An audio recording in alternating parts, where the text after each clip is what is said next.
11 जिलों के कुल 96 प्रखंड के 937 पंचायत के 7,841 राजस्व ग्राम एवं इसके अंतर्गत आने वाले सभी गांव, टोले एवं बसावट को सरकार ने सूखाग्रस्त घोषित करने का निर्णय लिया है। जो परिवार हैं, प्रभावित परिवार हैं, उन्हें 3,500 के दर से विशेष सहायता देने की राज्य सरकार ने स्वीकृति दी है। साथ ही साथ जो फसल क्षति हुई है विभिन्न जिलों में, जो एक्सेस रेनफॉल, जो अतिवृष्टि के कारण, जो वर्षापात के कारण जो क्षति हुई है उनके, और वहाँ पे जहाँ बाढ़ की स्थिति उत्पन्न हो गई है और बाढ़ के कारण लगाए गए फसलों का नुकसान जो हुआ है, उनका भी मंत्रिपरिषद ने यह निर्णय लिया कि उनका भी सर्वेक्षण कराया जाए। नमस्कार, मेरा नाम उत्कर्ष है। आप लाइव सीरीज़ देख रहे हैं। इस वक्त जो मंत्रिमंडल का कैबिनेट था वो ख़त्म हो चुका है और कुल 21 एजेंडे पर मोहर लगी है और ऐसे में बिहार सरकार के जितने भी कर्मी हैं उनको जो कहा जा सकता है उनकी डीए बढ़ा दी गई है। 4% डीए बढ़ाया गया है। वैसे ही जिस तरीके से कुछ ज़िलों में, करीब 11 ज़िलों में जो सुखाड़ हुआ था उसको लेकर भी अब चिन्हित किया जा रहा है उन जगहों पर जिन लोगों की ज़मीन पर जो उपजाऊ ज़मीन थी, जहाँ पर फसल उगाए जा रहे थे और वहाँ पर नहीं हुआ, उस वजह से उन लोगों को 3500 रुपये हर्जाना के तौर पे दिया जाएगा। क्या कुछ ब्रीफिंग में हुआ, पहले आप वो तमाम वीडियो देखें। 21 मामलों में निर्णय लिए गए। इसमें सबसे महत्वपूर्ण जो मामला है वो वर्ष 2022 में जो राज्य में अनियमित वर्षापात के कारण जो उत्पन्न गंभीर स्थिति हुई है उसको ध्यान में रखते हुए राज्य के 11 जिलों में कुल 96 प्रखंड के 937 पंचायत के 7,841 गांव एवं उसके अंतर्गत आने वाले सभी गांव, राजस्व गांव, सभी गांव और बसावट और टोलों को सूखाग्रस्त घोषित करने का सरकार ने निर्णय लिया है। मैं पुनः पढ़ देता हूं। 11 जिलों के कुल 96 प्रखंड के 937 पंचायत के 7,841 राजस्व ग्राम एवं इसके अंतर्गत आने वाले सभी गांव, टोले एवं बसावट को सरकार ने सूखाग्रस्त घोषित करने का निर्णय लिया है। और इस इलाकों में जो परिवार हैं, प्रभावित परिवार हैं, उन्हें 3,500 के दर से विशेष सहायता देने की राज्य सरकार ने स्वीकृति दी है। तो ये बहुत महत्वपूर्ण निर्णय है जो अल्प वर्षापात होने की स्थिति में निर्णय लिया गया है।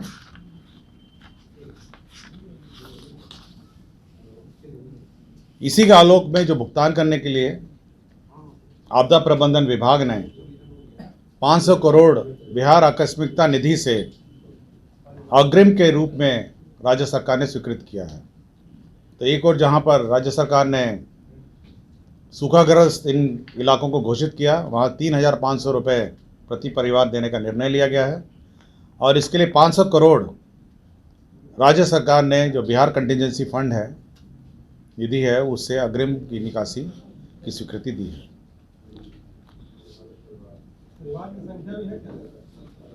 परिवार की संख्या नहीं है, जितने भी गाँव, इन सभी गांव में 7,841 गांव के जो भी गांव हैं, टोले हैं, बसावट हैं, उनमें जितने भी परिवार आएंगे उन सबका सर्वेक्षण करके सभी को भुगतान 3,500 के दर से दिया जाएगा।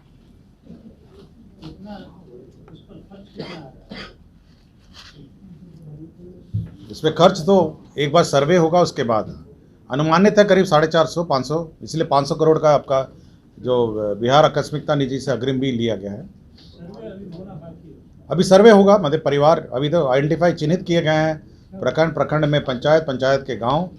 अब हर टोला, हर बसावट और हर गांव का सर्वेक्षण होगा, परिवारों की लिस्ट बनेगी और उनको भुगतान होगा। साथ ही साथ जो फसल क्षति हुई है विभिन्न जिलों में, जो एक्सेस रेनफॉल, जो अतिवृष्टि के कारण, जो वर्षापात के कारण जो क्षति हुई है उनके, और वहाँ पे जहाँ बाढ़ की स्थिति उत्पन्न हो गई है और बाढ़ के कारण लगाए गए फसलों का नुकसान जो हुआ है उनका भी मंत्रिपरिषद ने यह निर्णय लिया कि उनका भी सर्वेक्षण कराया जाए और सर्वेक्षण के उपरांत प्रभावित किसानों को आवश्यकता अनुसार कृषि इनपुट सब्सिडी उपलब्ध कराई जाए।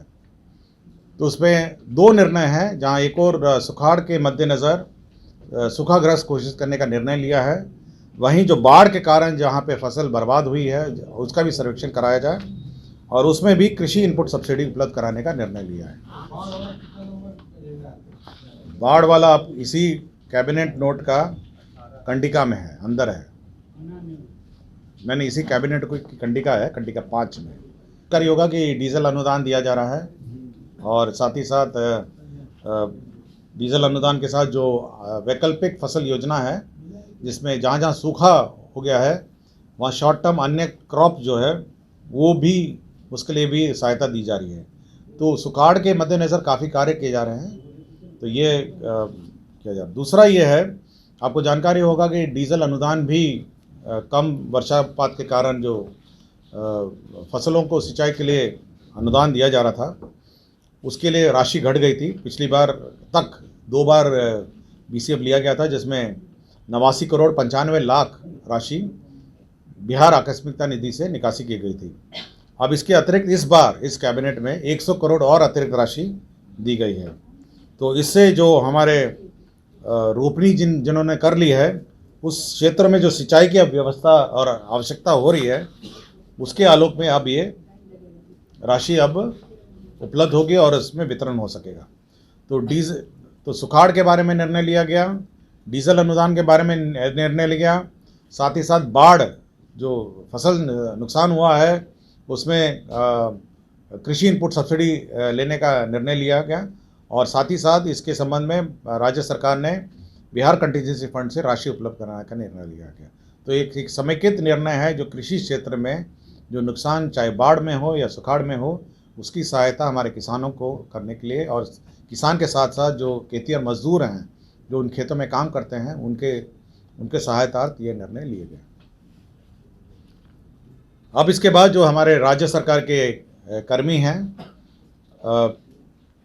उनका डीए जो है वो 34 से बढ़ाकर 38% करने का निर्णय लिया गया और 1/7/2022 के मद्देनज़र। तो सभी हमारे सरकारी कर्मचारी, पदाधिकारी और सभी कर्मी जो हैं उनको अब डीए 34 के स्थान पर अब 38% दिया जाएगा और इसमें राज्य सरकार का इस वर्ष करीब 863 करोड़ का व्यय अतिरिक्त होगा और यह सभी कर्मचारियों को जो बढ़े हुए वेतन से अरियर और वेतन जो है अगले वेतन से भुगते होगा। करीब होंगे, करीब आज के दिन में 4 लाख से ऊपर हैं रेगुलर, 4 लाख से ऊपर ही हैं, 5 लाख पे पहुंच ही रहे होंगे जो बहालियाँ हो रही हैं। और पेंशनर भी हैं इसमें सरकारी कर्मचारी और पेंशनर का भी, पेंशनर अलग है, तो पेंशनर का भी डीए बढ़ गया। उद्योग के क्षेत्र में भी निर्णय लिया गया है। जो हमारे उद्योग प्रोत्साहन नीति है 2016 है, उसमें 2 महत्वपूर्ण संशोधन किए गए हैं। पहला तो है जो गैर प्राथमिकता क्षेत्र है जहाँ पे मैन्युफैक्चरिंग है, उनको भी अब उद्योग लगाने के लिए भूमि मिलेगी। उसके लिए जो नीति की कंडिका है उसकी 5/5.2.1 जो कंडिका है, उसमें पहले प्राथमिकता क्षेत्र के लिए ही औद्योगिक भूमि आवंटन की जाती थी। अभी उसको संशोधन करके विभिन्न औद्योगिक परियोजनाओं के लिए अब भूमि आवंटन हो सकेगी। तो जो ज़मीन है वो अब सभी उद्योग जो मैन्युफैक्चरिंग करेंगे राज्य में उनको उपलब्ध हो सकेगी। साथ ही साथ 4 महत्वपूर्ण क्षेत्र हैं जो पूर्व में प्रतिबंधित थे, जो नॉन मैन्युफैक्चरिंग सेक्टर्स हैं, जो गैर मैन्युफैक्चरिंग सेक्टर्स हैं, उसके लिए भी मंत्रिपरिषद ने निर्णय लिया है कि ये जो उद्योग की भूमि है वो आवंटन हो। पहला है आईटी पार्क, जिसमें design and development of software के लिए अब ज़मीन उपलब्ध हो सकेगी। कॉल सेंटर है, ऑनलाइन परीक्षा केंद्र है और इलेक्ट्रॉनिक फैब्रिकेशन है। तो इन सभी के लिए जो हमारे भूमि, जो औद्योगिक भूमि है, बियाड़ा की भूमि है, उपलब्ध हो सकेगी। Startup, coworking space and startup hub है, किसी को स्टार्टअप स्पेस और कोवर्किंग स्पेस और हब बनाना है, वह भी अब उद्योग की ज़मीन पे लगा सकेंगे। ग्रेड ए वेयर हाउसेस, आपको जानते होंगे जो मेजर हमारे राज्य के जो बड़े बड़े लॉजिस्टिक कंपनियां हैं, वो ग्रेड ए वेयर हाउसेस, ये गोडाउन नहीं होता है, ये ग्रेड ए वेयर हाउस होता है जिसमें ऑटोमेटेड लॉजिस्टिक्स होता है। उसके स्थापना की स्वीकृति किसी दी गई कि आप स्थापना कर सकते हैं। और research lab and testing lab है, यह भी स्थापना आप औद्योगिक क्षेत्र में कर सकते हैं। ये सभी गैर मैन्युफैक्चरिंग है, लेकिन एक एग्जम्पशन के अंडर ये 4 कैटेगरी हैं, उनको ब्याड़े की भूमि आवंटन के लिए निर्णय लिया गया। साथ ही साथ एक और निर्णय लिया गया कि 2016 जिन्होंने 2011 की नीति में कुछ सुविधा प्राप्त कर लिया है और किंतु 2016 में उन्होंने अपने और एक्सपेंशन और अन्य परियोजना में उन्होंने उद्योग लगाया है, तो ये निर्णय लिया गया कि जिन्होंने 2016 में एक्सपेंशन या अन्य कार्यों में लगाया गया, तो उनको उन कार्यों में प्रोत्साहन दिया जाएगा जो उन्होंने 2011 की नीति के अंतर्गत उन्होंने इस्टेब्लिश नहीं किया है। तो हुआ ये था कि जब एक बार आपने औद्योगिक नीति के अंतर्गत आपने सुविधा प्राप्त कर ली है, तो दूसरे औद्योगिक नीति के अंतर्गत आपको सुविधा देनी था, तो ये संशोधन किया गया है। और साथ ही साथ यह भी निर्णय लिया गया है कि 200 करोड़ के अतिरिक्त यदि कोई उद्योग लगाएंगे, उनको जीएसटी जो 5 वर्षों के लिए सीमित था, वो अब 7 वर्षों के लिए उनको अलाउड है, पर बशर्ते कि जो 2 साल का जो जीएसटी कंपनसेशन जो उनको मिलेगा, वो उस उद्योग में पुनः निवेश करेंगे। मैं पुनः दोहरा देता हूं कि यदि कोई इकाई है जो 200 करोड़ से ज़्यादा निवेश करती है, तो उनको 5 की जगह 7 साल जीएसटी रिइंबर्समेंट की सुविधा दी जाएगी, बशर्ते कि जो 2 साल में जो अतिरिक्त उनको जीएसटी सुविधा दे होगी, वो उनको पुनः निवेश उस उद्योग इकाई में किया जाना होगा। और पहले था कि हर निवेश, जो छोटे छोटे निवेश हैं, उनको भी एसआईपीबी से क्लियरेंस लेना पड़ता था। निर्णय लिया गया है कि 2 करोड़ तक की योजनाएं, जो छोटी छोटी योजनाएं हैं, वो जो एसआईपीबी का जो सचिवालय है विभाग में, उसके प्रधान सचिव या सचिव स्तर से ही निर्णय और स्वीकृति दे सकेंगे। तो ये एक महत्वपूर्ण औद्योगिक क्षेत्र के लिए यह निर्णय लिया गया और इससे औद्योगिक क्षेत्र का विकास संभव होगा। राज्य में राज्य सरकार ने यह भी निर्णय लिया कि सभी जो बिजली मीटर हैं राज्य में, वो सभी अब प्रीपेड होंगे। और इसके अंतर्गत जो पूर्व में स्वीकृत राशि थी 11,100 करोड़ कैपेक्स और नोपेक्स मॉडल में, वो जब बिड हुआ और टेंडर हुआ, तो वो पुनरीक्षित होकर वो अब राशि हो गई 15,074 करोड़ की राशि हो गई है प्रीपेड मीटर की, और जिसमें 7,552 करोड़ राज्य सरकार द्वारा गारंटी के आधार पर नाबार्ड को भुगतान होगी। गारंटी हम लोगों ने राज्य सरकार ने गारंटी दिया नाबार्ड को। नाबार्ड से लोन भी लिया गया 4,522 करोड़ का, और इस वर्ष 1,100 करोड़ का लोन नाबार्ड से लिया जाएगा। तो पूरे राज्य में जितने भी बिजली के मीटर होंगे वो प्रीपेड होंगे, और इसके लिए 15,074 करोड़ की राशि का पुनरीक्षित प्राकलन राज्य सरकार ने स्वीकृत किया है। राज्य सरकार ने जो हमारे डिस्ट्रीब्यूशन सिस्टम और स्कीम्स में जो लॉसेस है, जो हमारे बहुत सारे विभिन्न लॉसेस हैं और जो घाटा है, उसको कम करने, मीटरिंग करने, कंडक्टरिंग करने और सुधार करने के लिए ये रिवैम्प डिस्ट्रीब्यूशन सेक्टर स्कीम है। ये भारत सरकार का सेंट्रली स्पॉन्सर्ड स्कीम है। इसकी मंत्रिपरिषद ने स्वीकृत की। इसमें 7,081 करोड़ की योजना स्वीकृत हुई, और ये 60-40 के ये पूरी जो प्राकलित राशि है वो 7,305 करोड़ की है, और इसके कार्यान्वयन हेतु भारत सरकार द्वारा स्वीकृत है 7,081 करोड़। ये 60-40% भारत सरकार और 40% राज्य सरकार द्वारा वहन किया जाएगा, और इसके अंतर्गत 4,248 करोड़ भारत सरकार द्वारा दिया होगा, और बिहार सरकार का 3,056 करोड़ राज्य सरकार का लगेगा। तो ये बहुत महत्वपूर्ण परियोजना है, जिसमें राज्य की जो ऊर्जा वितरण प्रणाली है उसका सुदृढ़ीकरण, उसका मीटरिंग और उसका मेंटेनेंस और लॉस रिडक्शन किस प्रकार किया जाए इस वितरण प्रणाली में, उसके लिए 7,305 करोड़ की योजना मंत्रिपरिषद ने स्वीकृति दी है। पंचायती राज विभाग में आपको जानकारी होगा, जो हमारे जिला परिषद है, पंचायत समिति है, और जिला परिषद पंचायत समिति हैं, उनके जो कार्यपालक पदाधिकारी हैं उनको हटा के डीडीसी के स्थान पर एडीएम, और कार्यपालक पदाधिकारी जो पंचायत समिति है उसमें भी हटा के पंचायत समिति में अन्य पदाधिकारी, प्रशासनिक पदाधिकारी पदस्थापित किए गए थे। अब उनकी जो वित्तीय शक्तियां हैं, जो पूर्व में उस पद पे थे, डीडीसी थे और बीडीओ थे, उनकी जो वित्तीय शक्तियां हैं वही नए पदाधिकारियों में भी प्रदत्त कर दी गई है। यह निर्णय मंत्रिपरिषद ने आज लिया है। अनुसूचित जाति जनजाति कल्याण के संबंध में 3 योजनाओं पर मंत्रिपरिषद ने स्वीकृति दी है।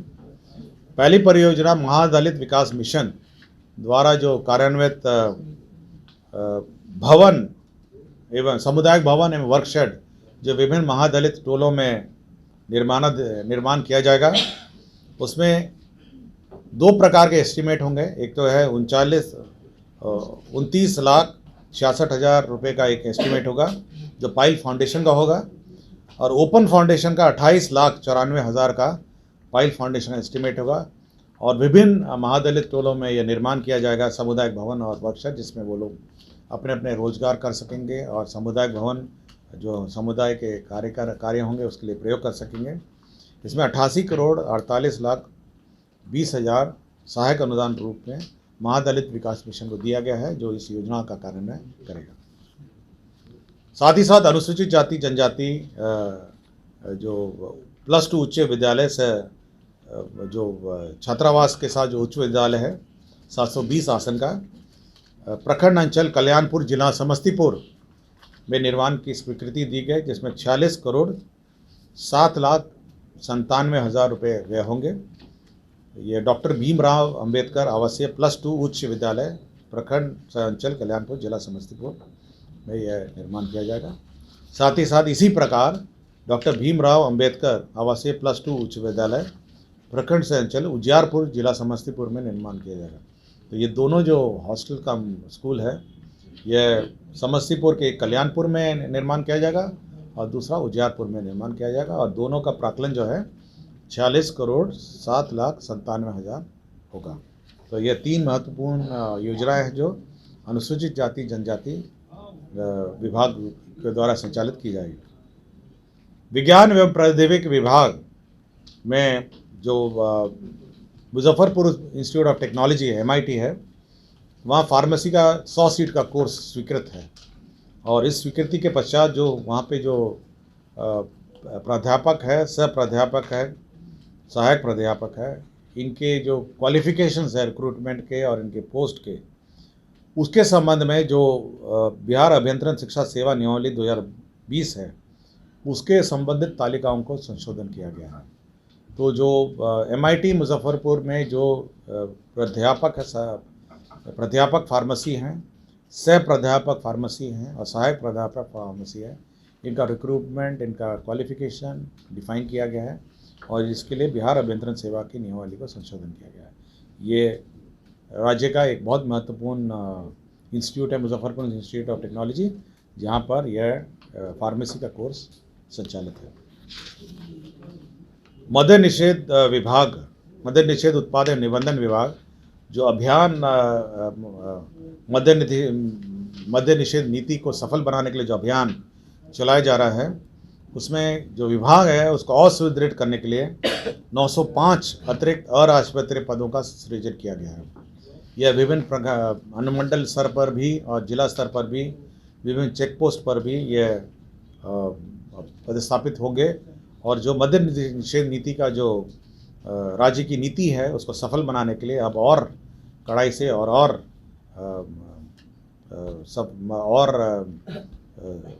अच्छे तरीके से अब इस अभियान को, इस 905 लोगों, 5 कर्मियों, विभिन्न कोटि के 5 कर्मियों को नियुक्ति के बाद अब ये संचालित होगा। जल संसाधन विभाग में बिहार कर्मचारी चयन आयोग के 485 लोगों की नियुक्ति यह का प्रस्ताव 2014 में बिहार कर्मचारी चयन आयोग में भेजा गया था। यह लेखा लिपिक का था, लेखा लिपिक संवर्ग का, और इन लोगों की बहाली हो गई थी। ये कनियन लेखा लिपिक के 487 एवं निम्न वर्गीय लिपिक के 500 की अधियाचना भेजी गई थी। जो लास्ट वेतन आयोग था उसमें इन सभी पदों को मरणशील घोषित कर दिया गया था, जिस कारण से इनका योगदान लेकर उन पर उनकी पोस्टिंग नहीं की जा सकी है। अब इन 485 जो लेखा लिपि के पद हैं, यह निर्णय लिया गया था लेखा लिपि के पद पर नई नियुक्ति नहीं की जाएगी। यह निर्णय लिया गया था जो पूर्व मंत्री परिषद द्वारा वेतन पे कमीशन के रिकमेंडेशन पे उनको इस हद तक आंशिक रिलैक्सेशन दिया गया ताकि ये 585 जल संसाधन के जो हमारे नए नियुक्त कर्मी हैं उनका योगदान स्वीकार किया जा सके और पदस्थापित किया जा सके। ये जल संसाधन विभाग द्वारा यह निर्णय लिया गया। गृह विभाग में राज्य के प्रोबेशन कार्यालय को सुदृढ़ बनाने के लिए ससमय निष्पादन हेतु 137 पदों का सृजन किया गया। यह गृह विभाग के गृह कारा विभाग है उसमें यह निर्णय लिया गया। साथ ही साथ शिक्षा विभाग में पूर्व में जो विभिन्न विद्यालयों में 420 नए पदों का स्वीकृत किया गया और पूर्व में जो स्वीकृत सरकारी ये विद्यालय थे उसमें से 1420 पदों का ये सरेंडर हुआ। ये वह सब थे जो अटैच्ड कॉलेजेस थे और उनका पद सरेंडर करके जो मूल विद्यालय हैं उनमें स्वीकृत किया गया।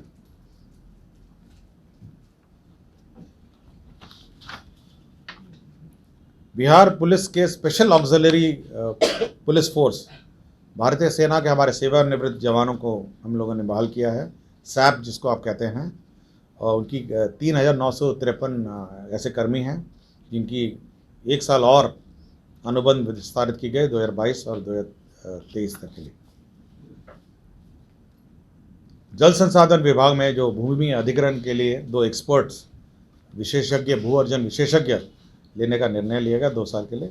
यह भी मंत्रिपरिषद ने स्वीकृत किया गया। बिहार लोक सेवा आयोग को जो परीक्षा संचालन के लिए विभिन्न इक्विपमेंट्स हैं जैसे जैमर है या अन्य जो टेक्नोलॉजी रिलेटेड इक्विपमेंट हैं उसके परचेज़ के लिए राशि घट गई थी। उसके लिए 4 करोड़ की राशि आकस्मिकता निधि से स्वीकृति का प्रस्ताव है। लोकनायक जयप्रकाश नारायण की पुण्यतिथि है हाल ही में 8 अक्टूबर को पटना में राज्य समारोह के रूप में मनाया गया था और मंत्रिमंडल सचिवालय विभाग ने संबंध में आदेश निकाला था। इसी आदेश को मंत्रिमंडल ने पुष्ट किया है।